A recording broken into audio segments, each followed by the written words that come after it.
सतनाम धन वाहिगुरु साहिब जी।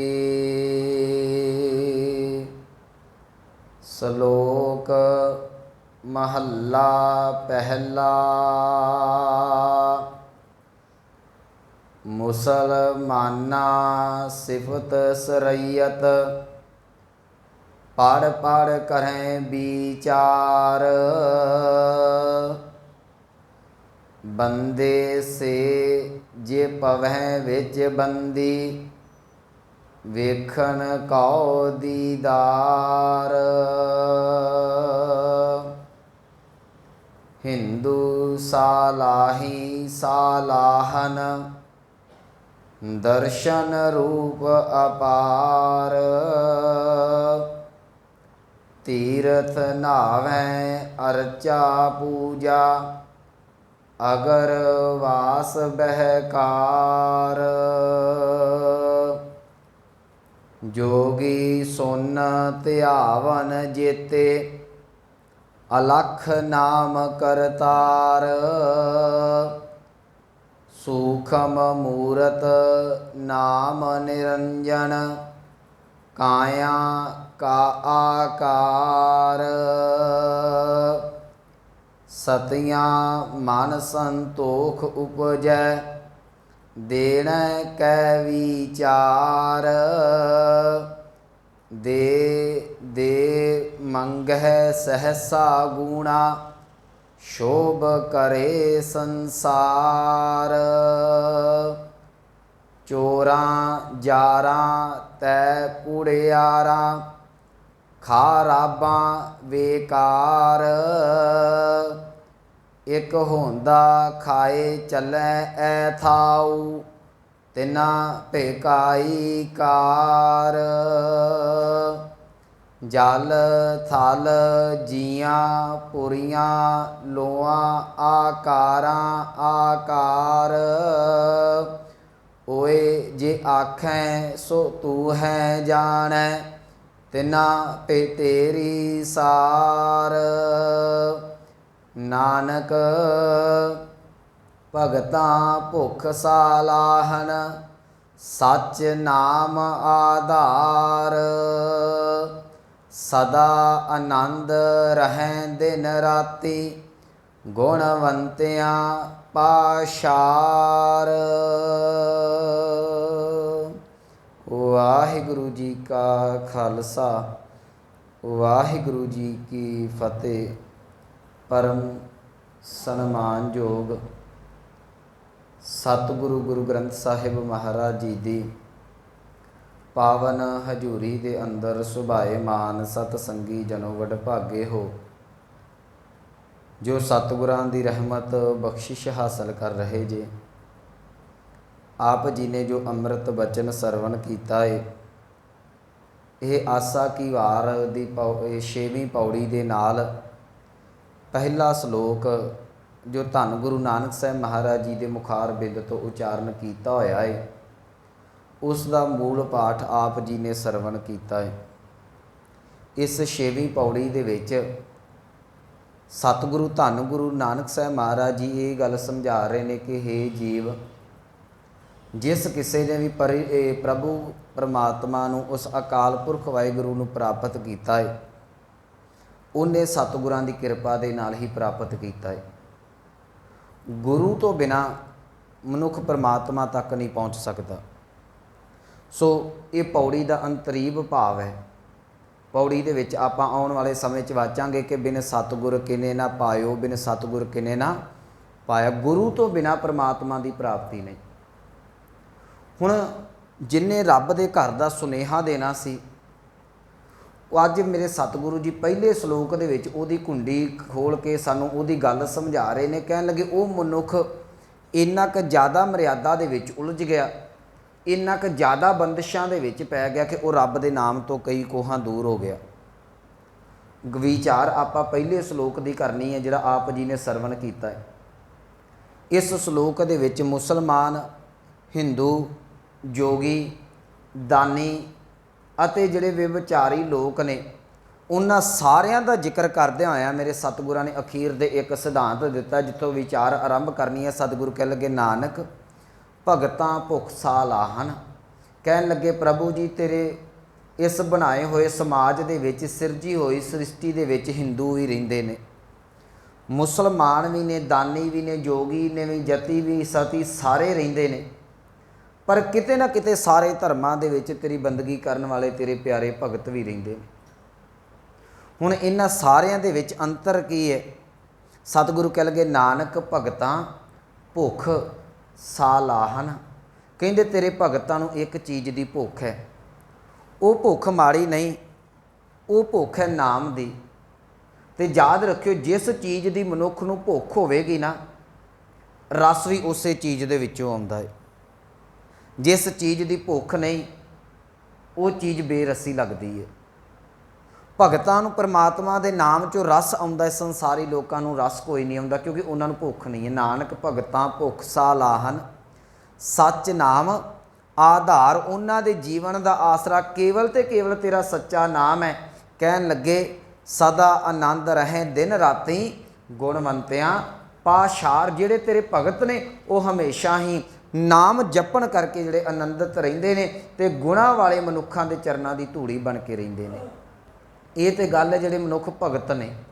ਤੇ ਯਾਦ ਰੱਖਿਓ, ਮੈਂ ਆਰੰਭ 'ਚ ਬੇਨਤੀ ਕਰ ਦੇਵਾਂ, ਭਗਤ ਉਹ ਕਿਸੇ ਵੀ ਫਿਰਕੇ ਦੇ ਵਿੱਚ, ਕਿਸੇ ਵੀ ਮਜ਼ਹਬ ਦੇ ਵਿੱਚ, ਕਿਸੇ ਵੀ ਜਾਤ ਦੇ ਵਿੱਚ, ਕਿਸੇ ਵੀ ਵਰਨ ਦੇ ਵਿੱਚ ਹੋ ਸਕਦਾ ਹੈ। ਬਸ ਫਰਕ ਇੰਨਾ ਕੁ ਹੈ ਕਿ ਭਗਤ ਕੇਵਲ ਤੇ ਕੇਵਲ ਪਰਮਾਤਮਾ ਨੂੰ ਪੂਜਦਾ ਹੈ। ਜਿਹੜਾ ਬਾਕੀ ਬੰਦਿਸ਼ ਦੇ ਵਿੱਚ, ਜਿਹੜਾ ਮਰਿਆਦਾ ਦੇ ਵਿੱਚ ਬੱਝਾ ਹੋਇਆ ਮਨੁੱਖ, ਉਹ ਆਪਣੇ ਧਰਮ ਨੂੰ ਪੂਜਦਾ ਹੈ। ਭਗਤ ਦਾ ਕੋਈ ਧਰਮ ਨਹੀਂ। ਇਹ ਅਸੀਂ ਕਹਿ ਤਾਂ ਦਿੰਦੇ ਨਾ ਕਿ ਮੇਰਾ ਸਿੱਖ ਧਰਮ, ਕੋਈ ਕਹਿੰਦਾ ਹਿੰਦੂ, ਕੋਈ ਮੁਸਲਮਾਨ।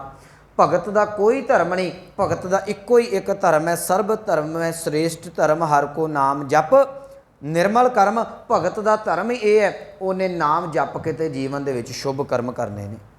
ਉਹ ਭਗਤ ਹਿੰਦੂ ਵੀ ਹੋ ਸਕਦਾ ਹੈ, ਉਹ ਭਗਤ ਮੁਸਲਮਾਨ ਵੀ ਹੋ ਸਕਦਾ ਹੈ, ਭਗਤ ਜੋਗੀ ਵੀ ਹੋ ਸਕਦਾ ਹੈ, ਉਹ ਜੈਨੀ, ਬੋਧੀ, ਉਹ ਸਿੱਖ, ਉਹ ਕੋਈ ਵੀ ਹੋ ਸਕਦਾ ਹੈ। ਭਗਤ ਜਿਹੜਾ ਹੈ ਉਹ ਇਹਨਾਂ ਬੰਦਿਸ਼ਾਂ ਦੇ ਵਿੱਚ ਨਹੀਂ ਪੈਂਦਾ।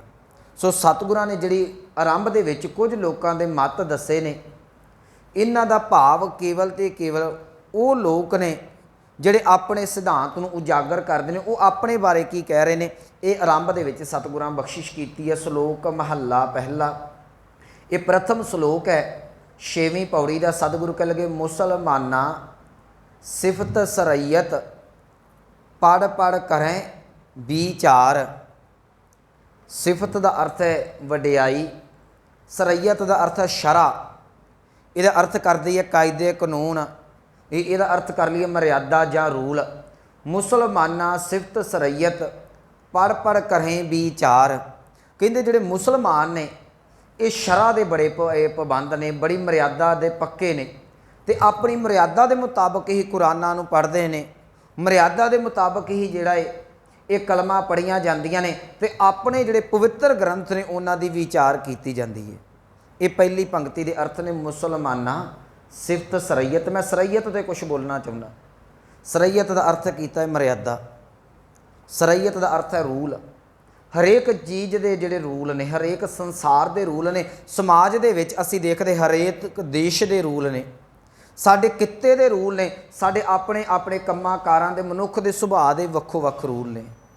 ਜ਼ਿੰਦਗੀ ਦੇ ਵਿੱਚ ਮਰਿਆਦਾ ਹੋਣੀ ਬਹੁਤ ਜ਼ਰੂਰੀ ਹੈ ਤੇ ਬੜੀ ਚੰਗੀ ਗੱਲ ਹੈ। ਪਰ ਕੇਵਲ ਤੇ ਕੇਵਲ ਮਰਿਆਦਾ ਰਹਿ ਜਾਵੇ, ਸਿਧਾਂਤ ਉੱਡ ਜਾਵੇ, ਇਹਨੂੰ ਗੁਰੂ ਨਾਨਕ ਸਾਹਿਬ ਨੇ ਪ੍ਰਵਾਨ ਨਹੀਂ ਕੀਤਾ। ਮਰਿਆਦਾ ਇਹ ਅਸਲ ਵਿੱਚ ਮਰੀਆ ਸ਼ਬਦ ਤੋਂ ਵਿਕਸਿਤ ਹੋਇਆ ਹੈ। ਮਰੀਆ ਦਾ ਅਰਥ ਹੁੰਦਾ ਨਦੀ ਦੇ ਦੋ ਕੰਢੇ। ਹੁਣ ਅਸੀਂ ਦੇਖਦੇ ਹਾਂ ਨਦੀਆਂ ਦੇ ਰਾਹੀਂ ਪਾਣੀ ਜਿਹੜਾ ਉਹ ਕਈ ਕਈ ਕੋਹਾਂ ਦੂਰ ਪਹੁੰਚਾ ਦਿੱਤਾ ਜਾਂਦਾ ਹੈ। ਕਈ ਕਈ ਕਿਲੋਮੀਟਰ, ਜਿਹੜਾ ਹਜ਼ਾਰਾਂ ਕਿਲੋਮੀਟਰ ਦੂਰ ਜਿਹੜਾ ਹੈ ਉਹ ਨਦੀ ਦੇ ਵਿੱਚ ਪਾਣੀ ਚੱਲਦਾ ਪਹੁੰਚ ਜਾਂਦਾ ਹੈ। ਨਦੀ ਦੇ ਕੰਢੇ ਤਾਂ ਬਣਾਏ ਜਾਂਦੇ ਨੇ ਇਹਦੇ ਵਿੱਚ ਪਾਣੀ ਚੱਲੇ। ਤੇ ਜੇ ਕੋਈ ਕੰਢਿਆਂ ਨੂੰ ਐ ਛਾਂਗ ਕੇ ਰੱਖੇ, ਚੰਗੀ ਤਰ੍ਹਾਂ ਬਣਾ ਸਵਾਰ ਕੇ ਰੱਖੇ, ਵਿੱਚ ਪਾਣੀ ਨਾ ਚਲਾਵੇ ਗੁਰਮੁਖ, ਉਸ ਕੰਢਿਆਂ ਦਾ ਕੀ ਫਾਇਦਾ। ਕੰਢੇ ਤਾਂ ਬਣਾਏ ਨੇ ਇਹਦੇ ਵਿੱਚ ਪਾਣੀ ਚੱਲੇ। ਰੂਲ ਨੇ, ਸੜਕ ਦੇ ਰੂਲ ਨੇ। ਰੂਲ ਤਾਂ ਬਣਾਏ ਜਾਂਦੇ ਨੇ ਮਨੁੱਖ ਸੜਕ ਦੇ ਉੱਤੇ ਚੱਲੇ। ਪਰ ਜੇ ਸਾਰੀ ਉਮਰ ਰੂਲ ਹੀ ਕੋਈ ਪੜ੍ਹਦਾ ਰਵੇ, ਮੈਂ ਖੱਬੇ ਚੱਲਣਾ ਹੈ, ਮੈਂ ਸੱਜੇ, ਇਹ ਰੂਲ ਹੀ ਨੇ ਨਾ। ਸਾਡੇ ਦੇਸ਼ ਦੇ ਵਿੱਚ ਜਿਹੜਾ ਉਹ ਖੱਬੇ ਪਾਸੇ ਚੱਲਿਆ ਜਾਂਦਾ, ਇਹ ਰੂਲ ਹੈ। ਤੁਸੀਂ ਅਮਰੀਕਾ ਕੈਨੇਡਾ ਦੇ ਵਿੱਚ ਚਲ ਜਾਓ, ਉੱਥੇ ਸੱਜੇ ਪਾਸੇ ਚੱਲਿਆ ਜਾਂਦਾ, ਇਹ ਰੂਲ ਹੈ। ਪਰ ਜੇ ਤੁਸੀਂ ਕਿਤਾਬ ਦੇ ਵਿੱਚ ਕਾਨੂੰਨ ਦੇ ਵਿੱਚ ਇਹੋ ਗੱਲ ਪੜ੍ਹੀ ਜਾਓ, ਮੈਂ ਖੱਬੇ ਚੱਲਣਾ, ਮੈਂ ਸੱਜੇ ਚੱਲਣਾ, ਰੈੱਡ ਲਾਈਟ ਤੇ ਰੁਕਣਾ ਹੈ, ਗ੍ਰੀਨ ਤੇ ਚੱਲਣਾ ਹੈ, ਮੰਜ਼ਿਲ ਤੇ ਪਹੁੰਚਾਂਗੇ? ਕਦੀ ਨਹੀਂ ਪਹੁੰਚ ਸਕਦੇ ਜਿੰਨਾ ਚਿਰ ਉੱਥੋਂ ਅਸੀਂ ਸਫ਼ਰ ਤੈਅ ਨਹੀਂ ਕਰਦੇ। ਮਰਿਆਦਾ ਇਸ ਕਰਕੇ ਸੀ ਕਿ ਅਸੀਂ ਜੀਵਨ ਨੂੰ ਤੋਰ ਸਕਦੇ, ਪਰ ਮਨੁੱਖ ਨੇ ਇੰਨਾ ਕੁ ਜ਼ਿਆਦਾ ਰੂਲ ਸਖਤ ਕਰਕੇ ਰੱਖ ਦਿੱਤੇ, ਕੇਵਲ ਤੇ ਕੇਵਲ ਰੂਲ ਹੀ ਅਪਣਾ ਕੇ ਰਹਿ ਗਿਆ, ਅੰਦਰ ਜਿਹੜਾ ਸੀ ਚੱਲਣ ਦਾ ਉਹਨੇ ਜਿਹੜਾ ਯਤਨ ਕੋਈ ਨਾ ਕੀਤਾ। ਮਨੁੱਖ ਨੇ ਗਾਂਹ ਤੁਰਨ ਦਾ ਯਤਨ ਕੋਈ ਨਾ ਕੀਤਾ। ਇੱਕ ਵਿਦਵਾਨ ਨੇ ਬੜੀ ਸੋਹਣੀ ਗੱਲ ਲਿਖੀ ਹੈ, ਕਹਿਣ ਲੱਗੇ ਕਿ ਮਨੁੱਖ ਜਦੋਂ ਤੁਰਨ ਦੀ ਗੱਲ ਕਰਦਾ ਨੇ, ਬਹੁਤੇ ਲੋਕ ਇਹੋ ਜਿਹੇ ਨੇ ਜਿਹੜੇ ਉਹ ਤੁਰਨ ਦਾ ਯਤਨ ਨਹੀਂ ਕਰਦੇ, ਕੇਵਲ ਤੇ ਕੇਵਲ ਗੱਲਾਂ ਕੀਤੀਆਂ ਜਾਂਦੀਆਂ ਨੇ। ਉਹ ਲਿਖਦਾ ਹੈ, ਕਹਿਣ ਲੱਗਾ, ਸੋਤੇ ਮੈਂ ਕੱਟ ਗਈ ਕੁਛ, ਆहों में कट गई, रोते में कट गई कुछ, गुनाहों में कट गई, मंजिल पे पहुंचने वाले जा लगे मंजिल पे, रस्ते बदलने वालों की राहों में कट गई। ਕਹਿੰਦੇ ਜਿਹੜੇ ਲੋਕ ਸਾਰੀ ਉਮਰ ਦੇ ਵਿੱਚ ਕੋਈ ਰੋਣੇ ਦੇ ਵਿੱਚ ਹੀ ਪਿਆ ਰਹਿੰਦਾ, ਮੈਨੂੰ ਦੁੱਖਾਂ ਨੇ ਮਾਰ ਲਿਆ, ਕੋਈ ਸੌਂਪ ਕਾ ਕੇ ਗੁਜ਼ਾਰੇ ਕਰੀ ਜਾਂਦਾ, ਕੋਈ ਹੌਕੇ ਲਈ ਜਾਂਦਾ ਹੈ, ਕੋਈ ਪਾਪ ਹੀ ਕਰੀ ਜਾਂਦਾ ਹੈ। ਲੋਕ ਰਸਤੇ ਬਦਲਦੇ ਰਹਿ ਗਏ, ਮੈਂ ਗੁਨਾਹਾਂ ਤੋਂ ਕਿਵੇਂ ਸੁਰਖਰੂ ਹੋਵਾਂ, ਪਾਪਾਂ ਨੂੰ ਕਿਵੇਂ ਛੱਡਾਂ। ਜਿਨ੍ਹਾਂ ਨੇ ਮੰਜ਼ਿਲ ਤੇ ਤੁਰਨਾ ਸੀ, ਕਹਿਣ ਲੱਗੇ ਉਹਨਾਂ ਗੁਰੂ ਦਾ ਲੜ ਪਕੜ ਕੇ ਤੇ ਟਿਕਾਣੇ ਤੇ ਪਹੁੰਚ ਵੀ ਗਏ। ਸਾਡਾ ਸਮਾਜ ਅੱਜ ਮਰਿਆਦਾ ਦੇ ਵਿੱਚ ਬਹੁਤ ਜ਼ਿਆਦਾ ਪਰਪੱਕ ਹੈ। ਸਾਡੇ 'ਚ ਵੀ ਇਹੋ ਜਿਹੇ ਫਿਰਕੇ ਨੇ ਜੀ। ਸਾਡੇ ਧਰਮ ਦੇ ਵਿੱਚ ਇਹੋ ਜਿਹੇ ਲੋਕ ਨੇ ਜਿਨ੍ਹਾਂ ਨੂੰ ਅਸੀਂ ਵਿਵੇਕੀ ਸਿੰਘ ਕਹਿੰਦੇ ਹਾਂ। ਵਿਵੇਕੀ ਹੈਗੇ ਨਾ, ਕਿਸੇ ਦੇ ਹੱਥ ਦਾ ਵੀ ਛੂਹ ਕੇ ਨਹੀਂ ਖਾਣਗੇ, ਮੁਬਾਰਕ ਹੈ। ਆਪਣੀ ਸੇਫਟੀ ਰੱਖਣੀ ਜ਼ਰੂਰੀ। ਹੁਣ ਕਰੋਨਾ ਨੇ ਇਹ ਸਾਰਾ ਗੱਲ ਸਪਸ਼ਟ ਕਰ ਦਿੱਤੀ ਕਿ ਜਿਹੜੀ ਸਾਫ਼ ਸਫਾਈ ਜ਼ਰੂਰੀ ਹੈ। ਕੇਵਲ ਤੇ ਕੇਵਲ ਸਾਫ਼ ਸਫਾਈ ਹੋ ਜੇ, ਵਿੱਚੋਂ ਸਿਮਰਨ ਉੱਡ ਜਾਵੇ, ਸਿਧਾਂਤ ਉੱਡ ਜਾਵੇ, ਸਾਫ਼ ਸਫਾਈ ਨੂੰ ਤੁਸੀਂ ਕੀ ਕਰੋਗੇ? ਇੱਕ ਘਰ ਦੇ ਵਿੱਚ ਬੀਬੀ ਜਿਹੜਾ ਰਸੋਈ ਨੂੰ ਬੜਾ ਸਵਾਰ ਕੇ ਰੱਖਿਆ ਹੈ, ਗੈਸ ਚੁੱਲ੍ਹਾ ਤਿਆਰ ਕੀਤਾ ਹੋਇਆ ਹੈ, ਉੱਤੇ ਬਾਟੀ ਪਈ ਹੈ, ਕੜਾਹੀ ਪਈ ਹੈ, ਵਿੱਚ ਖੁਰਪਾ, ਸਾਰਾ ਕੁਛ ਪਾਇਆ ਹੈ, ਬਸ ਪਿਆ ਹੀ ਰਵੇ, ਸ਼ਾਮ ਤੱਕ ਬਣਾਵੇ ਕੁਛ ਨਾ। ਤੇ ਬੰਦਾ ਘੜੀ ਕੁ ਮੁੜੀ ਰਸੋਈ ਵੱਲ ਨੂੰ ਵੇਖਦਾ, ਹੁਣ ਪੱਕੂ ਕੁਝ, ਹੁਣ ਪੱਕੂ। ਬਸ ਸਾਡੇ ਜੀਵਨ ਦਾ ਇਹੋ ਹਾਲ ਹੈ। ਜਿੰਨਾ ਚਿਰ ਭਾਂਡੇ 'ਚ ਕੁਛ ਪਾ ਕੇ ਪਕਾਇਆ ਨਹੀਂ ਜਾਂਦਾ, ਪੇਟ ਦੀ ਭੁੱਖ ਦੂਰ ਨਹੀਂ ਹੋਣੀ। ਜਿੰਨਾ ਚਿਰ ਰਸਨਾ ਦੇ ਨਾਲ ਪਰਮੇਸ਼ਰ ਨੂੰ ਨਹੀਂ ਜਪਿਆ ਜਾਂਦਾ, ਯਾਦ ਰੱਖਿਓ, ਆਤਮਾ ਦਾ ਪਰਮਾਤਮਾ ਨਾਲ ਮੇਲ ਕੋਈ ਨਹੀਂ ਹੋਣਾ। ਮਰਿਆਦਾ ਜ਼ਰੂਰੀ ਹੈ, ਪਰ ਕੇਵਲ ਤੇ ਕੇਵਲ ਮਰਿਆਦਾ ਹੀ ਘੋਟੀ ਜਾਣੀ, ਕੇਵਲ ਤੇ ਕੇਵਲ ਰੂਲ ਹੀ ਘੋਟੀ ਜਾਣੇ ਕਿ ਆਹ ਗੱਲ ਸਹੀ ਹੈ, ਇਹੋ ਗੱਲ ਸਹੀ ਹੈ। ਯਾਦ ਰੱਖਿਓ, ਉਹ ਗੁਰੂ ਘਰ ਦੇ ਵਿੱਚ ਪ੍ਰਵਾਨ ਨਹੀਂ। ਸਤਿਗੁਰੂ ਕਹਿੰਦੇ ਇਹ ਮਰਿਆਦਾ ਤਾਂ ਹੈ, ਮੈਂ ਜਿਹੜੀ ਆਰੰਭ 'ਚ ਬੇਨਤੀ ਕੀਤੀ, ਜਿਹੜੇ ਨਦੀ ਦੇ ਕੰਢੇ ਤਾਂ ਨੇ ਗੁਰਮੁਖ ਪਾਣੀ ਕਿਸੇ ਪਾਸੇ ਲੱਗ ਸਕੇ। ਹਾਂ, ਬੇਮਰਿਆਦਾ ਪਾਣੀ ਕਦੀ ਕਿਸੇ ਕੰਢੇ 'ਤੇ ਨਹੀਂ ਲੱਗਦਾ। ਮਰਿਆਦਾ ਲਾਜ਼ਮੀ ਹੈ, ਪਰ ਮਰਿਆਦਾ ਦੇ ਨਾਲ ਸਿੱਖ ਜਾਂ ਕੋਈ ਵੀ ਰੱਬ ਦਾ ਪਿਆਰਾ ਹੈ, ਉਹ ਅਖੀਰਲੀਆਂ ਪੰਕਤੀਆਂ ਚੁੱਕਾਂਗੇ ਆਪਾਂ, ਫਿਰ ਨਾਨਕ ਭਗਤਾਂ ਭੁੱਖ ਸਾਲਾਨ, ਉਹ ਪਰਮਾਤਮਾ ਦੀ ਬੰਦਗੀ ਵਾਲੇ ਪਾਸੇ ਨੂੰ ਤੁਰੇ। ਇੱਕ ਮੁਸਲਮਾਨ, ਇੱਥੇ ਸਤਿਗੁਰੂ ਗੱਲ ਕਰ ਰਹੇ ਨੇ, ਮੁਸਲਮਾਨਾਂ ਸਿਫਤ ਸਰੀਅਤ। ਮੁਸਲਮਾਨ ਰੋਜ਼ਿਆਂ ਦੇ ਬੜੇ ਪਾਬੰਦ ਹੁੰਦੇ ਨੇ, ਕਲਮਾਂ ਦੇ, ਨਮਾਜ਼ ਦੇ ਬੜੇ ਪਾਬੰਦ ਨੇ, ਉਹਨਾਂ ਦੀ ਨਮਾਜ਼ ਪੂਰੇ ਟਾਈਮ ਦੇ ਉੱਤੇ ਹੁੰਦੀ ਹੈ। ਪਰ ਅੰਦਰ ਪਰਿਭਾਸ਼ਾ ਕੀ ਹੈ? ਅੱਜ ਸਾਡਾ ਮੁਸਲਮਾਨ ਵਰਗ ਜਿੰਨਾ ਕਸਾਈਪੁਣਾ ਇਹ ਕਰਦਾ ਹੈ, ਉਹਨਾਂ ਮੇਰੇ ਖਿਆਲ 'ਚ ਹੋਰ ਕੋਈ ਨਹੀਂ ਕਰਦਾ। ਕਿਸੇ ਦੀ ਜ਼ੁਬਾਨ ਕੱਟ ਦਿੱਤੀ, ਕਿਸੇ ਦੀਆਂ ਅੱਖਾਂ ਕੱਢ ਦਿੱਤੀਆਂ, ਕਿਸੇ ਦੇ ਕਿਤੇ ਗੋਲੀ ਮਾਰ ਦਿੱਤੀ, ਕਿਸੇ ਨੂੰ ਕਿਤੇ ਮਾਰ ਦਿੱਤਾ। ਇਹ ਇਹਨਾਂ ਦੇ ਅੱਜ ਤੱਕ ਪੜ੍ਹਦੇ। ਗੁਰੂ ਗ੍ਰੰਥ ਸਾਹਿਬ ਨੂੰ ਪੁੱਛੋ ਮੁਸਲਮਾਨ ਦੀ ਪਰਿਭਾਸ਼ਾ ਕੀ ਹੈ? ਸਤਿਗੁਰੂ ਕਹਿਣਗੇ ਮੁਸਲਮਾਨ ਮੋਮ ਦਿਲ ਹੋਵੇ। ਕਹਿੰਦੇ ਮੁਸਲਮਾਨ ਤੇ ਮੋਮ ਵਾਂਗੂ ਪਿਘਲ ਜਾਣਾ ਚਾਹੀਦਾ ਹੈ ਨਾ। ਮੋਮ ਦੇ ਵਿੱਚ ਇੱਕ ਧਾਗਾ ਹੁੰਦਾ ਹੈ, ਅੱਗ ਧਾਗੇ ਨੂੰ ਲੱਗਦੀ ਹੈ, ਮੋਮ ਪਿਘਲ ਜਾਂਦੀ ਹੈ। ਯਾਦ ਰੱਖੇ, ਸੇਕ ਕਿਸੇ ਨੂੰ ਲੱਗੇ, ਮੁਸਲਮਾਨ ਇੰਨਾ ਕੁ ਨਰਮ ਦਿਲ ਹੋਣਾ ਚਾਹੀਦਾ ਕਿ ਉਹ ਪਹਿਲਾਂ ਹੀ ਪਿਘਲ ਕੇ ਤੇ ਆਪਾਂ ਕੁਰਬਾਨ ਉਹਦੇ ਤੋਂ ਕਰ ਦੇਵੇ। ਪਰ ਇਹ ਸਾਡੇ ਵਿੱਚ ਰਿਹਾ ਨਹੀਂ। ਸਾਡੇ ਸਿੱਖਾਂ ਦੇ ਵਿੱਚ ਵੀ ਕੇਵਲ ਤੇ ਕੇਵਲ ਮਰਿਆਦਾ ਰਹਿ ਗਈ। ਜਿਵੇਂ ਵਿਵੇਕੀ ਸਿੰਘ ਨੇ, ਮਾफ़ ਕਰਨਾ, ਕੁਝ ਸਾਡੇ ਅਖੰਡ ਕੀਰਤਨੀਏ ਸਿੰਘ ਨੇ, ਕੁਝ ਸਾਡੇ ਟਕਸਾਲੀ ਸਿੰਘ ਨੇ, ਜਿਹੜੇ ਕੇਵਲ ਤੇ ਕੇਵਲ ਮਰਿਆਦਾ ਦੇ ਵਿੱਚ ਰਹਿ ਗਏ। ਮਰਿਆਦਾ ਦੇ ਬਹੁਤ ਪਰਪੱਕ ਨੇ। 2 ਵਜੇ ਉੱਠ ਕੇ ਨਿਤਨੇਮ ਕਰਨਗੇ, ਮੁਬਾਰਕ ਹੈ। ਗੁਰੂ ਸਾਹਿਬ ਨੇ ਅੰਮ੍ਰਿਤ ਵੇਲਾ ਸਾਂਭਣ ਨੂੰ ਕਿਹਾ ਹੈ, ਪਰ ਨਿਤਨੇਮ ਕਰਕੇ ਸਾਰੀ ਦਿਹਾੜੀ ਜੀਵਨ ਦੇ ਵਿੱਚ ਕੂੜ ਤੋਲੀ ਜਾਣਾ, ਜੀਵਨ ਦੇ ਵਿੱਚ ਈਰਖਾ, ਜੀਵਨ ਦੇ ਵਿੱਚ ਝੂਠ, ਨਿੰਦਿਆ ਹੋ ਜਾਣੀ, ਇਹਨੂੰ ਸਤਿਗੁਰਾਂ ਨੇ ਪ੍ਰਵਾਨਗੀ ਨਹੀਂ ਦਿੱਤੀ। ਅੰਮ੍ਰਿਤ ਬਾਣੀ ਦਾ ਬਚਨ ਕਹਿਣ ਲੱਗੇ, ਹੱਕ ਪਰਾਇਆ ਨਾਨਕਾ, ਉਸ ਸੂਰ ਉਸ ਗਾਏ ਗੁਰ ਪੀਰ ਹਾਮਾ, ਤਾਂ ਭਰੇ ਜਾ ਮੁਰਦਾਰ ਨਾ ਖਾਏ। ਤੂੰ ਨਿਤਨੇਮ ਕਰਕੇ ਸਵੇਰ ਦਾ ਤੇ ਦੁਕਾਨ ਤੇ ਬੈਠ ਕੇ ਆਖੇ ਮੈਂ ਇਹਦਾ ਵੀ ਹੱਕ ਮਾਰ ਲਵਾਂ, ਇਹਦਾ ਵੀ ਹੱਕ ਮਾਰ ਲਾਂ। ਸਤਿਗੁਰੂ ਕਹਿਣ ਲੱਗੇ, ਯਾਦ ਰੱਖੀ, ਤੂੰ ਨਿਤਨੇਮ ਕੀਤਾ, ਮੁਬਾਰਕ ਹੈ। ਮਰੂਲ ਨਿਭਾਏ ਨੇ, ਮਰਿਆਦਾ ਨਿਭਾਈ ਹੈ, ਮੁਬਾਰਕ ਹੈ। ਜੇ ਤੂੰ ਬੈਠ ਕੇ ਦੁਕਾਨ ਦੇ ਉੱਤੇ ਹੇਰਾ ਫੇਰੀ ਕਰਦਾ ਹੈ, ਅੱਖਾਂ ਮਾੜਾ ਤੱਕਦੀਆਂ ਨੇ, ਹੱਥ ਮਾੜਾ ਕਰਦੇ ਨੇ, ਪੈਰ ਮਾੜੇ ਥਾਂ 'ਤੇ ਜਾ ਕੇ ਚੱਲਦੇ ਨੇ, ਗੁਰੂ ਨੇ ਤੇਰੀ ਮਦਦ ਕੋਈ ਨਹੀਂ ਕਰਨੀ। ਇਹ ਬਹੁਤਾ ਮਨ 'ਚ ਭੁਲੇਖਾ ਰੱਖੀ ਮੈਂ ਮਰਿਆਦਾ ਦਾ ਪਰਪੱਕ। ਮੈਂ ਅੱਗੇ ਵੀ ਇੱਕ ਦਿਨ ਬੇਨਤੀ ਕੀਤੀ ਸੀ, ਜਿਹੜੀ ਆਸਾ ਦੀ ਵਾਰ ਹੈ ਨਾ, ਇਹਨੇ ਸਾਰੇ ਵਹਿਮ ਭਰਮ ਕੱਢ ਦੇਣੇ ਨੇ। ਇਹਦੇ ਵਿੱਚ ਸਾਰੇ ਲੋਕ ਰਗੜੇ ਜਾਣਗੇ, ਕੋਈ ਨਹੀਂ ਬਚਣਾ ਜੀ ਆਸਾ ਦੀ ਵਾਰ ਦੇ ਵਿੱਚ। ਜਿਹੜੇ ਇਹ ਮੇਰੀਆਂ ਗੱਲਾਂ ਉਹਨਾਂ ਨੂੰ ਚੁਭਣੀਆਂ ਨੇ ਅੱਜ, ਜਿਹੜੇ ਲੋਕ ਮਰਿਆਦਾ ਦੇ ਬੜੇ ਪਰਪੱਕ ਨੇ। ਮੈਂ ਇੱਕ ਬੇਨਤੀ ਕਰਾਂ, ਜੇ ਧਰਮੀ ਹੋ ਕੇ ਸੋਨਾ ਕੌੜਾ ਹੈ ਥੋੜ੍ਹਾ ਜਿਹਾ, ਜੇ ਧਰਮੀ ਹੋ ਕੇ ਕਠੋਰ ਹੀ ਬਣੇ ਰਹਿਣਾ, ਇਹ ਤੋਂ ਨਰਮ ਦਿਲ ਅਧਰਮੀ ਚੰਗਾ ਹੈ। ਧਰਮ ਦਾ ਤਾਂ ਇੱਕ ਪਰਿਭਾਸ਼ਾ ਸੀ ਨਾ, ਧਰਮ ਦਾ ਅਰਥ ਸੀ ਤੂੰ ਕਿਸੇ ਨਾ ਕਿਸੇ ਪਾਸੇ ਜੀਵਨ ਨੂੰ ਲਾ ਸਕੇ। ਪਰ ਅੱਜ ਜਿਹੜੇ ਧਰਮ ਨੇ ਵਿੱਚੋਂ ਗੁੰਝਲਾਂ ਕੱਢਣੀਆਂ ਸਨ, ਜਿਸ ਧਰਮ ਨੇ ਸਾਰਿਆਂ ਨੂੰ ਕਲਾਵੇ ਦੇ ਵਿੱਚ ਲੈਣਾ ਸੀ, ਮਾਫ਼ ਕਰਨਾ, ਅੱਜ ਉਹੀ ਉਹ ਧਰਮ ਜਿਹੜਾ ਜਾਤਾਂ ਪਾਤਾਂ ਦੇ ਨਾਂ 'ਤੇ ਬਖੇੜੇ ਖੜੇ ਕਰਦਾ ਪਿਆ ਹੈ। ਅੱਜ ਧਰਮ ਨਹੀਂ ਤੇ ਹੋਰ ਕੀ ਹੈ। ਇੱਕ ਮਨੁੱਖ ਉਹ ਹੈ ਜਿਹੜਾ ਰੱਬ ਦਾ ਨਾਮ ਜਪਦਾ, ਜੀਵਨ ਦੇ ਵਿੱਚ ਪਤਤ ਹੋਇਆ ਡਿੱਗਾ ਹੈ। ਇੱਕ ਮਨੁੱਖ ਉਹ ਹੈ ਧਰਮੀ ਜਿਹੜਾ ਐ ਨਾਮ ਬਾਣੀ ਦਾ ਪੂਰਾ ਅਭਿਆਸੀ ਹੈ। ਉਹ ਇਹੋ ਜਿਹੇ ਨੂੰ ਪਸੰਦ ਕੋਈ ਨਹੀਂ ਕਰਦਾ। ਜਿਹਨੂੰ ਕੁਦਰਤ ਥਾਂ ਦੇ ਰਹੀ ਉਹਨੂੰ ਤੂੰ ਕਾਹਨੂੰ ਨੱਕ ਕੱਟਣ ਵਾਲਾ। ਇੱਕ ਗੱਲ ਯਾਦ ਰੱਖਿਓ, ਮੈਂ ਅਕਸਰ ਇਸ ਮੌਕੇ ਦੇ ਉਦਾਹਰਨ ਦਿੰਦਾ ਨਾ, ਤੁਸੀਂ ਕਿਸੇ ਪੌਦੇ ਦੇ ਕੋਲ ਜਾਓ, ਉਹਨੂੰ ਪੱਤਾ ਲੱਗਾ ਹੈ, ਫੁੱਲ ਲੱਗਾ ਹੈ, ਫਲ ਲੱਗਾ ਹੈ, ਉਹਨੂੰ ਪੱਤੇ ਨੂੰ ਤੁਸੀਂ ਤੋੜ ਦਿਓ, ਤੋੜਨਾ ਬੜਾ ਸੌਖਾ ਹੈ। ਤੁਸੀਂ ਹੁਣ ਉਹਨੂੰ ਜੋੜਨ ਦਾ ਯਤਨ ਕਰੋ, ਸਾਰੀ ਆਪਣੀ ਵਾਹ ਲਾ ਦਿਓ, ਉਹ ਪੱਤਾ ਨਹੀਂ ਜੇ ਜੁੜੇਗਾ। ਜੇ ਤੁਸੀਂ ਇੱਕ ਪੱਤੇ ਨੂੰ ਜੋੜ ਨਹੀਂ ਸਕਦੇ, ਤੁਹਾਨੂੰ ਤੋੜਨ ਦਾ ਕਿੰਨੇ ਹੱਕ ਦਿੱਤਾ। ਜੇ ਤੁਸੀਂ ਕਿਸੇ ਨੂੰ ਰੱਬ ਦੇ ਨਾਲ ਜੋੜ ਨਹੀਂ ਸਕਦੇ, ਤੁਹਾਨੂੰ ਤੋੜਨ ਦਾ ਵੀ ਕਿਸੇ ਨੇ ਕੋਈ ਹੱਕ ਨਹੀਂ ਦਿੱਤਾ। ਇਹੀ ਉਹ ਕਾਰਨ ਮੇਰੇ ਸਤਿਗੁਰਾਂ ਦੀ ਅੰਮ੍ਰਿਤ ਬਾਣੀ ਕਹੀ ਸੀ ਕਿ ਭਲਿਆ ਬਾਣੀ ਪ੍ਰਭ ਕੀ ਸਭ ਕੋ ਬੋਲੇ। ਬਾਣੀ ਗੁਰੂ ਦੀ ਸਾਰਿਆਂ ਨੂੰ ਆਖੇਗੀ। ਮਤਾ ਮਨ 'ਚ ਭੁਲੇਖਾ ਰੱਖੀ ਮੈਂ ਧਰਮੀ ਹਾਂ ਤੇ ਮੈਂ ਇਹਨਾਂ ਚੀਜ਼ਾਂ ਤੋਂ ਬਚ ਜਾਵਾਂਗਾ। ਤੂੰ ਧਰਮ ਦਾ ਬੁਰਕਾ ਪਾ ਕੇ ਪਾਪ ਕਰੇਗਾ ਤੇ ਸਤਿਗੁਰਾਂ ਦੀ ਅੰਮ੍ਰਿਤ ਬਾਣੀ ਕਰੇਗੀ ਨਹੀਂ, ਤੂੰ ਪ੍ਰਵਾਨ ਨਹੀਂ। ਇੱਥੇ ਗੁਨਾਹਗਾਰ ਪ੍ਰਵਾਨ ਨਹੀਂ। ਪਿਛਲੇ ਦਿਨਾਂ 'ਚ ਅਸੀਂ ਵਾਚਿਆ ਸੀ, ਉੱਥੇ ਸੱਚੇ ਹੀ ਸੱਚ ਨਿਬੜੈ।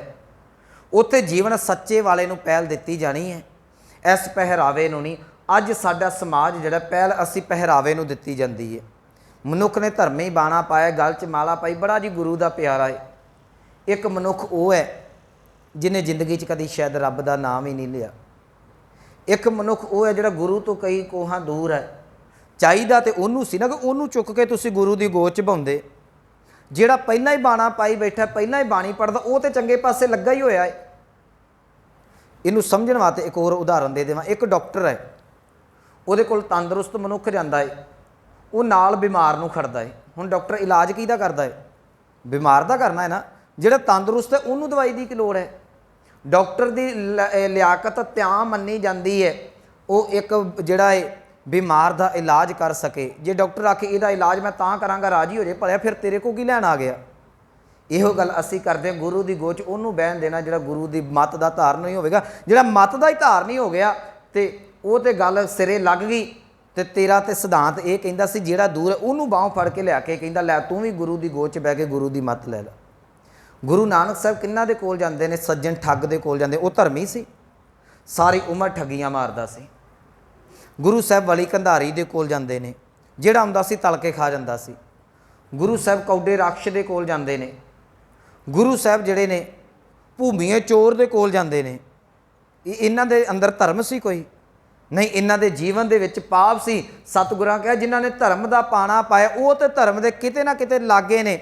ਸਮਝਾਉਣ ਦੀ ਲੋੜ ਤੇ ਤੁਹਾਨੂੰ ਜਿਹੜੇ ਧਰਮ ਤੋਂ ਕਈ ਕੋਹਾਂ ਦੂਰ ਬੈਠੇ ਜੇ। ਸੱਚੀ ਗੱਲ, ਜਦੋਂ ਮੇਰੇ ਬਾਬੇ ਨੇ ਇੱਕ ਇੱਕ ਇਹਨਾਂ ਦਾ ਸ਼ਬਦ ਸੁਣਾਏ, ਇਹਨਾਂ ਦੀ ਇੰਨੀ ਕੁ ਜ਼ਿੰਦਗੀ ਪਲਟੀ। ਜਿਹੜਾ ਸੱਜਣ ਠੱਗ ਸੀ, ਇੱਕ ਸ਼ਬਦ ਤੋਂ ਬਾਅਦ ਭਾਈ ਸੱਜਣ ਬਣ ਗਿਆ।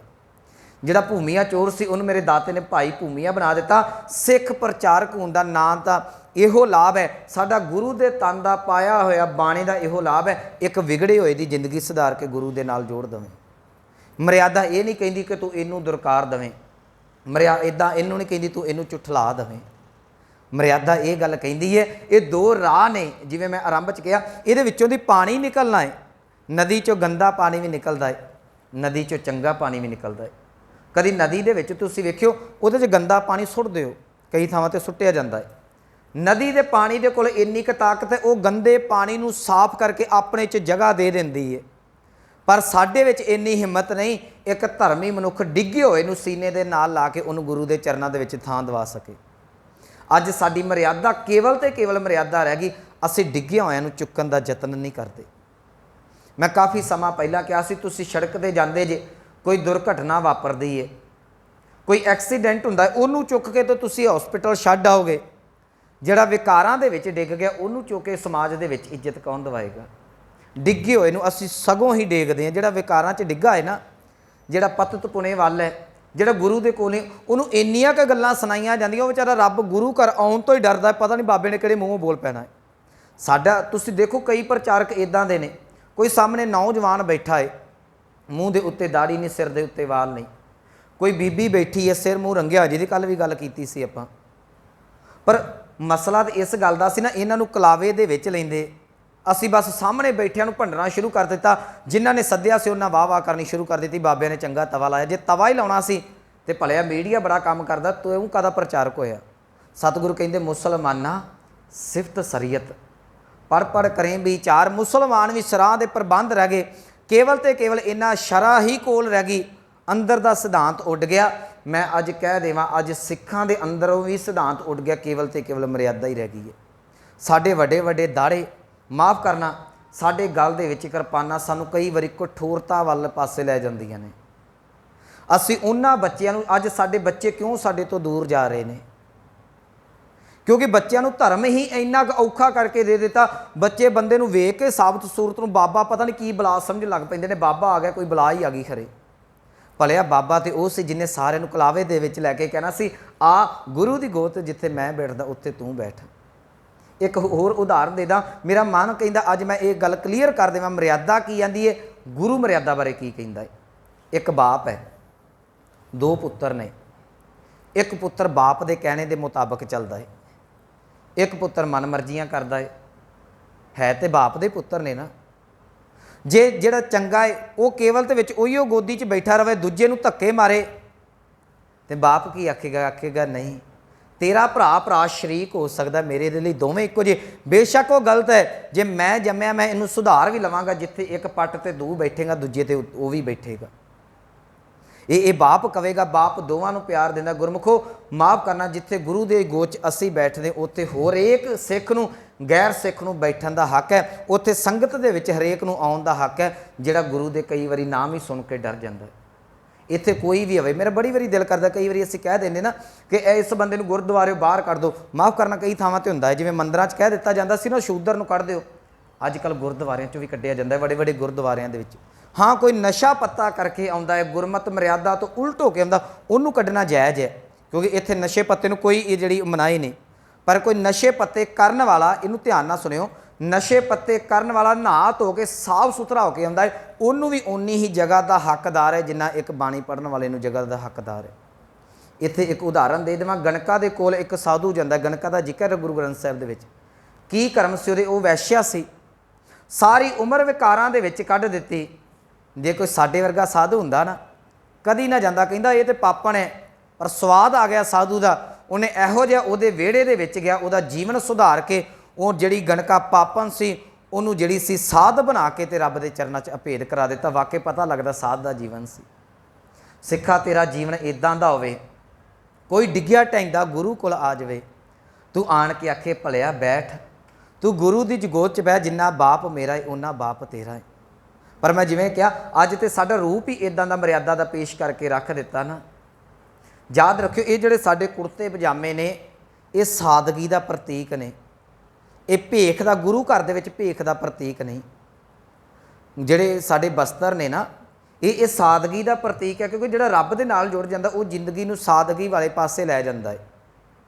जिवें एक साइंसदान है, जिन्हें खोज करनी होंदी, सर्च करनी होंदी ना, वो बहुते चस्के नहीं लाउंदा, कदी बाजार 'च इधर नूं फिर लिया इधर, उहदे कोल टाइम नहीं हुंदा, उहदा काम हुंदा मैं सर्च करदा रवां। कई इहो जिहे खोजी वेखे ने, उन्हां नूं रोटी खाण दा टाइम नहीं, कोल रोटी पई है, पई ठंडी हो जांदी, वो खोज करदे ने, एक टकाने ते पहुँच जांदे ने। बस ये साडे कपड़े सादगी दे प्रतीक ने। जिहड़ा साधु है, रब दा प्यारा है, वो नाम जपदा है, रब नूं खोजदे रब तक एक दिन नूं पहुँच जांदा है। इस करके वो थोड़ा घट खांदा है, समाज नालों थोड़ा घट विचरदा है। होर कोई साधु कोई बाबा जिहड़ा वो बला नहीं हुंदी। पर असीं ये चीज़ां बना के रख दित्तियां, ये मर्यादा दे नां दे उत्ते इहो जिहा भेख लोकां दी झोली दे विच पा दित्ता। लोक अज धर्म तो दूर होण लग पे। धर्म ने तो सारिਆਂ ਨੂੰ ਇਕੱਠਿਆਂ करना सी, धर्म ने कलावे दे विच लैके जातां पातां दे भेद भाव नूं जिथे भंडना सी, अज उत्थे ही जातां पातां दे नां दे उत्ते गुरुद्वारे खोले गए ने। साडे गुरुद्वारे नहीं मिलते, मजहबी सिखां दा गुरुद्वारा है, ये जट्टां दा गुरुद्वारा है, ਇਹ ਰਾਮਗੜੀਆਂ ਦਾ ਗੁਰਦੁਆਰਾ ਹੈ, ਇਹ ਲਹਿੰਦੀ ਪੱਠੀ ਦਾ ਗੁਰਦੁਆਰਾ ਹੈ, ਇਹ ਚੜ੍ਹਦੀ ਪੱਤੀ ਦਾ ਗੁਰਦੁਆਰਾ ਹੈ, ਤੇ ਸਿੱਖਾਂ ਦਾ ਗੁਰਦੁਆਰਾ ਭਲਿਆ ਕਿਹੜਾ ਹੋਇਆ। ਇੱਕ ਮਨੁੱਖ ਮੰਨ ਲਓ ਪਿੰਡ ਦੇ ਵਿੱਚ, ਕਈ ਪਿੰਡਾਂ ਦੇ ਵਿੱਚ ਬੜੇ ਬੜੇ ਗੁਰਦੁਆਰੇ ਨੇ, ਇੱਕ ਮਨੁੱਖ ਗੁਰੂ ਘਰ ਜਾ ਬਾਹਰੋਂ ਆਉਂਦਾ ਹੈ, ਆਖੇ ਮੈਂ ਗੁਰਦੁਆਰੇ ਜਾਣਾ, ਕੀ ਆਖੋਗੇ ਕਿਹੜੇ ਗੁਰਦੁਆਰੇ ਜਾਣਾ, ਕੀ ਪੁੱਛੋਗੇ ਉਹਨੂੰ ਵੀ ਜੱਟਾਂ ਵਾਲੇ ਗੁਰਦੁਆਰੇ ਜਾਣਾ, ਭਾਈ ਮਜ਼ਬੀਆਂ ਵਾਲੇ ਜਾਣਾ ਹੈ, ਕਿਹਦੇ ਗੁਰਦੁਆਰੇ ਜਾਣਾ ਹੈ। ਉਹ ਅੱਗੇ ਕਹਦੇ ਮੈਂ ਗੁਰੂ ਦੇ ਗੁਰਦੁਆਰੇ ਜਾਣਾ, ਫਿਰ ਕਿਹੜੇ 'ਚ ਭੇਜੋਗੇ। ਅੱਜ ਸਾਡਾ ਸਮਾਜ ਇੰਨਾ ਕੁ ਜ਼ਿਆਦਾ ਗਰਕ ਚੁੱਕਾ ਹੈ ਕਿ ਮਰਿਆਦਾ ਨੇ ਜੀਵਨ ਨੂੰ ਸਹੀ ਰਸਤੇ 'ਤੇ ਖੜਨਾ ਸੀ। ਮਰਿਆਦਾ ਕਹਿੰਦੀ ਸੀ ਭਲਿਆ ਤੂੰ ਉੱਠ ਕੇ ਨਾਮ ਜਪ, ਪਰ ਜਿੰਨੇ ਨਾਮ ਜਪਿਆ ਉਹ ਹੰਕਾਰੀ ਇੰਨਾ ਕੁ ਹੋ ਗਿਆ, ਜਿੰਨੇ ਕਦੀ ਮੇਰੇ ਵਰਗੇ ਨੇ ਮੂੰਹ ਤੋਂ ਰੱਬ ਰੱਬ ਨਹੀਂ ਕਿਹਾ, ਉਹਨੂੰ ਤੇ ਬੁਲਾ ਕੇ ਰਾਜੀ ਕੋਈ ਨਹੀਂ ਹੈਗਾ। ਕਹਿੰਦਾ ਇਹੋ ਜਿਹੇ ਬੰਦੇ ਦੇ ਮੱਥੇ ਕੋਈ ਨਹੀਂ ਲੱਗਣਾ, ਤੇਰਾ ਮਾफ़ ਕਰਨਾ, ਨਾਮ ਜਪੇ ਦਾ ਕੀ ਫਾਇਦਾ ਜੇ ਤੂੰ ਈਰਖਾ ਹੀ ਪੈਦਾ ਕਰ ਲਈ ਅੰਦਰ। ਤੇ ਇਹਨਾਂ ਚੀਜ਼ਾਂ ਨੇ ਤੇ ਈਰਖਾ ਖਤਮ ਕਰਨੀ ਸੀ ਨਾ, ਪਰ ਇਹਨਾਂ ਚੀਜ਼ਾਂ ਨੇ ਈਰਖਾ ਵਧਾ ਦਿੱਤੀ। ਅੱਜ ਜਿੰਨੀ ਈਰਖਾ ਮਾफ़ ਕਰਨਾ ਧਾਰਮਿਕ ਲੋਕਾਂ ਦੇ ਵਿੱਚ, ਉਨੀ ਆਮ ਬੰਦੇ 'ਚ ਨਹੀਂ ਮਿਲਦੀ। ਮੈਂ ਬੜੀ ਵਾਰੀ ਪਰਤਾ ਕੇ ਵੇਖਿਆ। ਚਲੋ ਮੈਂ ਇੱਕ ਆਪਣੇ ਜੀਵਨ ਦੀ ਘਟਨਾ ਦੱਸ ਦਿੰਦਾ। ਮੈਂ ਆਪਣੇ ਨਗਰ 'ਚ ਕਥਾ ਕਰਦਾ ਹੁੰਦਾ ਸੀ, ਸ਼ਾਮ ਦੀ ਕਥਾ ਚੱਲਣੀ, ਤੇ ਪਿੰਡ ਦੇ ਵਿੱਚ ਮਤਲਬ ਅੱਜ ਤੋਂ 5-7 ਸਾਲ ਪਹਿਲਾਂ ਦੀ ਗੱਲ ਹੈ, ਸ਼ੁਰੂ ਤੋਂ ਮੈਂ ਕੋਈ ਨਾ ਕੋਈ ਐਕਟੀਵਿਟੀ ਜਿਹੜੀ ਸੀ ਸਟੇਜ ਦੀ ਕਰਦਾ ਰਿਹਾ, ਜਿਹਦੇ ਕਰਕੇ ਬੜਾ ਪਿਆਰ ਬਣਿਆ ਸੀ ਪਿੰਡ 'ਚ ਮੇਰਾ, ਸਾਰਿਆਂ ਨੇ ਬੜਾ ਪਿਆਰ ਦੇਣਾ। ਇੱਕ ਦਿਨ ਮੈਂ ਕਥਾ ਕਰਕੇ ਨਿਕਲਿਆ ਤੇ ਇੱਕ ਪਿੰਡ ਦਾ ਨੌਜਵਾਨ ਮੈਨੂੰ ਮਿਲਿਆ ਜੀ। ਮੈਨੂੰ ਕਹਿੰਦਾ ਆਣ ਕੇ, ਮੈਨੂੰ ਕਹਿੰਦਾ ਮੇਰਾ ਨਾਂ ਲੈ ਕੇ ਕਹਿੰਦਾ ਬਾਬਾ ਅੱਜ ਤੂੰ ਕਥਾ ਕੀਤੀ, ਕਥਾ ਸੁਣਨ ਦਾ ਸਵਾਦ ਆ ਗਿਆ। ਉਹ ਅਸਲ 'ਚ 10ਵੇਂ ਪਾਤਸ਼ਾਹ ਦਾ ਬੜਾ ਪ੍ਰੇਮੀ ਸੀ, ਸੇਵਾ ਬੜੀ ਕਰਦਾ ਸੀ। ਚਲੋ ਜੀਵਨ ਮਿਆਰ ਤੋਂ ਥੋੜ੍ਹਾ ਜਿਹਾ ਪਤਾ ਨਹੀਂ ਕੀ ਹੋਇਆ, ਨਸ਼ਾ ਕਰਨ ਲੱਗ ਪਿਆ, ਸ਼ਰਾਬ ਪੀਣ ਲੱਗ ਪਿਆ। ਕਹਿੰਦਾ ਤੂੰ ਅੱਜ ਬਾਜ ਦੀ ਗੱਲ ਸੁਣਾਈ ਤੇ ਕਥਾ ਸੁਣਨ ਦਾ ਮਜ਼ਾ ਆ ਗਿਆ। ਹੁਣ ਮੈਨੂੰ ਪਤਾ ਸੀ ਉਹ 2 ਗਲਾਸੀਆਂ ਮਾਰ ਕੇ ਆਇਆ, ਬੋਹ ਉਹਦੇ ਕੋਲੋਂ ਆਉਣ ਡਈ ਸੀ, ਮੈਂ ਕੋਲ ਖਲੋ ਗਿਆ ਉਹਦੇ। ਫਿਰ ਕੀ ਹੋਇਆ, ਸ਼ਰਾਬ ਪੀਤੀ ਹੈ ਤੇ ਸਾਡੇ ਪਿੰਡ ਦਾ ਭਰਾ ਹੀ ਲੱਗਦਾ ਸੀ ਨਾ, ਦੂਰੋਂ ਨੇੜਿਓਂ ਆਪਣਾ ਹੀ ਸੀ। ਮੈਂ ਕਿਹਾ ਭਲਿਆ ਤੂੰ ਕਿੱਥੇ ਸਾ? ਕਹਿੰਦਾ ਮੈਂ ਬੰਬੀ ਦੇ। ਮੈਂ ਚੰਗੀ ਗੱਲ, ਪਿੰਡਾਂ ਦੀ ਲਾਊਡ ਸਪੀਕਰ ਹੁੰਦੇ, ਆਵਾਜ਼ ਬੜੀ ਜਾਂਦੀ। ਮੈਂ ਕੀ ਕਰਨ ਡਿਆ ਸਾਂ? ਕਹਿੰਦਾ ਸ਼ਰਾਬ ਪੀਣ ਡਿਆ ਸਾਂ। ਸ਼ਰਾਬ ਪੀਂਦੇ ਹੋਏ ਨੂੰ ਵੀ ਜਿਹੜੀ ਮੈਂ ਕਥਾ ਸੁਣਾਈ ਸੀ ਸਾਰੀ ਯਾਦ ਸੀ, ਪਰ ਮੈਨੂੰ ਕਈ ਵਾਰੀ ਭੁੱਲ ਜਾਂਦਾ ਸੀ ਮੈਂ ਅੱਜ ਕਰਕੇ ਕੀ ਆਇਆ ਹੋਇਆ। ਮੇਰਾ ਉਦਣ ਇੱਕ ਦਿਲ ਕਹਿੰਦਾ ਸੀ ਮਨਾ ਕਿਤੇ ਨਾ ਕਿਤੇ ਤੇਰੀ ਕਥਾ ਸਫਲ ਹੋ ਰਹੀ ਹੈ। ਉਹ ਇੱਕ ਵੀ ਵਿਚਾਰ ਕਰਦਾ ਹੋਇਆ ਵੀ ਇੱਕ ਸ਼ਰਾਬੀ ਵੀ ਸੁਰਤ ਗੁਰੂ ਦੇ ਵਿੱਚ ਜੋੜੀ ਹੋਈ ਹੈ, ਤੂੰ ਗੁਰੂ ਦੀ ਗੋਦ 'ਚ ਵਿੱਚ ਬੈਠਾ ਹੋਇਆ ਵੀ ਗੁਰੂ ਤੋਂ ਐਬਸੈਂਟ ਹੈ, ਸੁਰਤ ਤੇਰੀ ਖਿੰਡੀ ਹੋਈ ਹੈ, ਮੈਨੂੰ ਦੱਸ ਧਰਮੀ ਤੂੰ ਹੈ ਕਿ ਧਰਮੀ ਆ ਹੈ। ਜਿੰਨੇ ਨਸ਼ਾ ਕਰਦਿਆਂ ਹੋਇਆ ਵੀ ਗੁਰੂ ਦੀ ਗੱਲ ਸੁਣੀ, ਅੱਜ ਨਹੀਂ ਕੱਲ੍ਹ ਨੂੰ ਨਸ਼ਾ ਛੱਡ ਕੇ ਗੁਰੂ ਦੇ ਚਰਨਾਂ 'ਚ ਆਵੇਗਾ। ਜਿਹੜਾ ਤੂੰ ਗੁਰੂ ਦੇ ਕੋਲ ਬੈਠਾ ਹੋਇਆ ਹੈ ਤੇ ਸੁਰਤ ਬਾਹਰ ਭਜਾਈ ਫਿਰਦਾ, ਤੂੰ ਇਹਨੂੰ ਕਿਹੜੇ ਪਾਸੇ ਬਖਸ਼ਿਆ ਜਾਵੇਗਾ। ਜਿਹਨੂੰ ਗੁਰੂ ਤੇਗ ਬਹਾਦਰ ਸਾਹਿਬ ਦਾ ਬਚਨ ਕਹਿੰਦਾ ਸਾਧੋ ਮਨ ਕਾ ਮਾਨ ਤਿਆਗੋ। ਪਿਛਲੇ ਦਿਨਾਂ 'ਚ ਮੈਂ ਇਹਦੇ ਅਰਥ ਕੀਤੇ ਸਨ। ਸਾਧੂ ਦਾ ਅਰਥ ਹੈ ਸਾਧੂ ਜਨ, ਜਿਹੜੇ ਬੰਦਗੀ ਕਰਨ ਵਾਲੇ, ਜਿਹੜੇ ਸਾਡੇ ਵਰਗੇ ਇਹ ਦਾੜੇ ਲਿਸ਼ਕਾ ਪਸ਼ਕਾ ਕੇ ਗਾੜੀ ਹੋ ਕੇ ਬੈਠਦੇ ਨਾ, ਆਪਾਂ ਉਹਨਾਂ ਨੂੰ ਕਿਹਾ ਹੈ। ਆਮ ਲੋਕਾਂ ਨੂੰ ਨਹੀਂ ਕਿਹਾ, ਜਿਹੜੀ ਸੰਗਤ ਆਉਂਦੀ ਉਹਨਾਂ ਨੂੰ ਨਹੀਂ ਕਿਹਾ। ਜਿਹੜਾ ਧਰਮ ਹੋਣ ਦਾ ਦਾਵਾ ਫੱਟਾ ਚੁੱਕੀ ਫਿਰਦਾ ਹੈ ਨਾ, ਉਹ ਅਸੀਂ ਵੀ ਬੜੇ ਹਜ਼ੂਰੀਏ ਧੋ ਕੇ ਗੱਲ 'ਚ ਪਾਉਂਦੇ ਕਿ ਪਤਾ ਲੱਗੇ ਬਾਬਾ ਜੀ ਨੇ। ਸਤਿਗੁਰੂ ਕਹਿੰਦੇ ਹੇ ਸਾਧੂ ਜਣੋ ਆਪਣੇ ਮਨ ਦਾ ਮਾਨ ਤਿਆਗ ਦਿਓ। ਤੇ ਜੇ ਮਨ 'ਚ ਪੁੱਛੀਏ ਕਿ ਦਾਤਾ ਜੀ ਅਸੀਂ ਤਾਂ ਮਿਆਨ ਤਿਆਗਿਆ ਹੈ, ਅਸੀਂ ਤਾਂ ਚੰਗੇ ਭਲੇ ਨਾਮ ਜਪਦੇ ਮਰਿਆਦਾ 'ਚ ਰਹਿਣ ਵਾਲੇ, ਜੇ ਕਹਿਣਾ ਹੈ ਉਹਨਾਂ ਨੂੰ ਲੋਕਾਂ ਨੂੰ ਕਹੋ ਜਿਹੜੇ ਕਦੀ ਗੁਰਦੁਆਰੇ ਨਹੀਂ ਵੜੇ। ਸਤਿਗੁਰੂ ਕਹਿੰਦੇ ਨਹੀਂ, ਜਿਹੜਾ ਨਹੀਂ ਵੜਿਆ ਉਹ ਤਾਂ ਕਿਤੇ ਨਾ ਕਿਤੇ ਸੁਧਰ ਜਾਵੇਗਾ, ਜਿਹੜਾ ਤੂੰ ਵੜ ਕੇ ਵਿਗੜਿਆ ਹੈ ਤੈਨੂੰ ਸੁਧਾਰਨਾ ਔਖਾ ਹੈ। ਅਨਪੜ੍ਹ ਨੂੰ ਸਿਖਾਉਣਾ ਬੜਾ ਸੌਖਾ ਹੈ, ਪੜ੍ਹੇ ਲਿਖੇ ਨੂੰ ਸਮਝਾਉਣਾ ਬਹੁਤ ਔਖਾ ਹੋ ਜਾਂਦਾ ਹੈ। ਅਤੇ ਜਦੋਂ ਤੁਸੀਂ ਯੂਨੀਵਰਸਿਟੀਆਂ ਦੇ ਵਿੱਚ ਜਾਓਗੇ ਨਾ, ਕਈ ਵਾਰੀ ਟੀਚਰ ਲੈਕਚਰ ਲਾਉਂਦਾ ਹੈ, ਇੱਕ ਪ੍ਰੋਫੈਸਰ ਦਾ ਲੱਗਦਾ ਹੋਇਆ ਲੈਕਚਰ, ਜਿਹੜੇ ਬੱਚੇ ਕੋਲ ਆਪਣੀ ਲਿਆਕਤ ਹੋਵੇ ਕਿਸੇ ਵੇਲੇ ਬਹੁਤਾ ਸਿੱਖ ਨਹੀਂ ਪਾਉਂਦਾ। ਸਤਿਗੁਰਾਂ ਦਾ ਬਚਨ ਸਾਧੋ ਮਨ ਕਾ ਮਾਨ ਤਿਆਗੋ। ਕਿਉਂ ਸਾਧੂਆਂ ਨੂੰ ਕਿਹਾ? ਕਿਉਂਕਿ ਨਾਲ ਹੀ ਸ਼ਲੋਕ ਮੈਂ ਉਦੋਂ ਵੀ ਪੜ੍ਹਿਆ ਸੀ ਕਿ ਤੀਰਥ ਵਰਤ ਅਰ ਦਾਨ ਕਰ, ਤਿੰਨੇ ਧਰਮ ਕਰਮ ਧਰਮ ਦੇ ਕੀਤੇ। ਉਹਨੇ ਤਾਂ ਕੀਤੇ ਨਹੀਂ ਨਾ ਜਿਹੜਾ ਗੁਰਦੁਆਰੇ ਨਹੀਂ ਵੜਿਆ, ਕੀਤੇ ਕਿੰਨੇ? ਜਿਹੜੇ ਅਸੀਂ ਰੋਜ਼ ਗੁਰੂ ਘਰ ਆਉਂਦੇ ਹਾਂ, ਰੋਜ਼ ਅੱਗੇ ਹੋ ਕੇ ਬਹਿੰਦੇ ਹਾਂ, ਤੀਰਥਾਂ 'ਤੇ ਵੀ ਗਿਆ, ਵਰਤ ਵੀ ਰੱਖੇ, ਦਾਨ ਕੀਤੇ। ਤੀਰਥ ਵਰਤ ਅਰ ਦਾਨ ਕਰ, ਕੀ ਕਰ ਲਿਆ ਜੀ? ਮਨ ਮੈਂ ਧਰੈ ਹੰਕਾਰ ਕਰਕੇ ਬੈਠ ਗਿਆ। ਕੀ ਫਾਇਦਾ ਹੋਇਆ ਤੇਰੇ ਇਹਨਾਂ ਕੰਮਾਂ ਦਾ? ਨਾਨਕ ਨੇਫਲ ਜਾਤ ਦੇ ਜਿਉਂ ਕੁੰਚਰ ਇਸ਼ਨਾਨ। ਤੂੰ ਇਸ ਕਰਕੇ ਧਰਮੀ ਹੈ, ਤੇਰੀ ਵੱਧ ਡਿਊਟੀ ਹੈ, ਤੂੰ ਹੰਕਾਰ ਛੱਡ ਦੇ। ਬਾਕੀਆਂ ਨੂੰ ਸੁਧਾਰਨਾ ਸੌਖਾ, ਤੈਨੂੰ ਸੁਧਾਰਨਾ ਬੜਾ ਔਖਾ।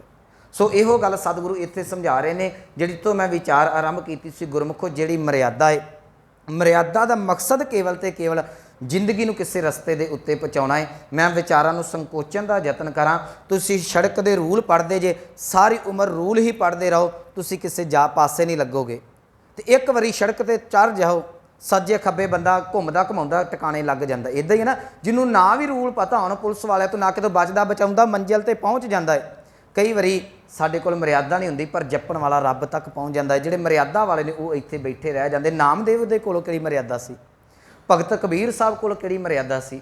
ਜਿਹੜੇ ਮਰਿਆਦਾ ਵਾਲੇ ਪੰਡਿਤ ਬੈਠੇ ਹੋਏ ਸਨ, ਜਿਹੜੇ ਮੁੱਲਾ ਮਸੀਤਾਂ ਦੇ ਵਿੱਚ ਪੰਡਿਤ ਮੰਦਰਾਂ 'ਚ ਬੈਠੇ ਸਨ, ਉਹ ਬੈਠੇ ਦੇ ਬੈਠੇ ਰਹਿ ਗਏ।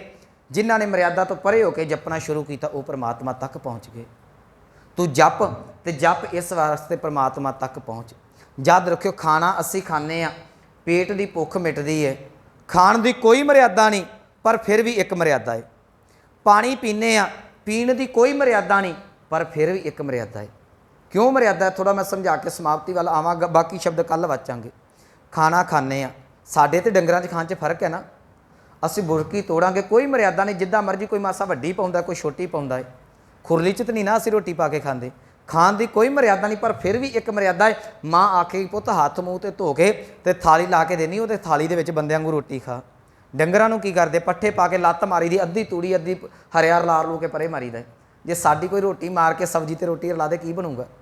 ਖਾਣ ਦੀ ਕੋਈ ਮਰਿਆਦਾ ਨਹੀਂ, ਪਰ ਫਿਰ ਵੀ ਇੱਕ ਮਰਿਆਦਾ। ਜਪਣ ਦੀ ਕੋਈ ਮਰਿਆਦਾ ਨਹੀਂ, ਪਰ ਫਿਰ ਵੀ ਇੱਕ ਮਰਿਆਦਾ ਹੈ। ਉਹ ਕੀ ਹੈ? ਤੂੰ ਗੁਰੂ ਨੂੰ ਸਾਹਮਣੇ ਰੱਖ ਕੇ ਜਪੀ, ਤੇਰਾ ਜਪਿਆ ਹੋਇਆ ਸਫਲ ਹੋ ਜਾਏਗਾ। ਥਾਲੀ 'ਚ ਪਈ ਹੋਈ ਰੋਟੀ ਸਾਹਮਣੇ ਹੋਵੇ, ਬੰਦੇ ਦੇ ਮੁੱਖ ਦੇ ਵਿੱਚ ਪੈ ਕੇ ਪੇਟ ਦੀ ਪੂਰਤੀ ਹੋ ਜਾਂਦੀ ਹੈ। ਗੁਰੂ ਦੇ ਸਾਹਮਣੇ ਬੈਠ ਕੇ ਭੋਜਨ ਛਕੇਗਾ ਨਾਮ ਦਾ, ਯਾਦ ਰੱਖੀ ਇਹ ਤੇਰੇ ਆਤਮਾ ਦੀ ਤ੍ਰਿਪਤੀ ਕਰੂਗਾ। ਜਿਹਨੂੰ ਬਾਣੀ ਕਹਿੰਦੀ ਹੈ, ਥਾਲ ਵਿੱਚ ਤਿੰਨ ਵਸਤੂ ਪਈਓ, ਸਤ ਸੰਤੋਖ ਵਿਚਾਰੋ, ਅੰਮ੍ਰਿਤ ਨਾਮ ਠਾਕੁਰ ਕਾ ਪਇਓ, ਜਿਸ ਕਾ ਸਬਸ ਆਧਾਰੋ। ਸਤਿਗੁਰੂ ਕਹਿ ਲਗੇ ਜੇ ਕੋ ਖਾਵੈ, ਜਿਹੜਾ ਇਹਨੂੰ ਖਾ ਲੈਂਦਾ ਹੈ।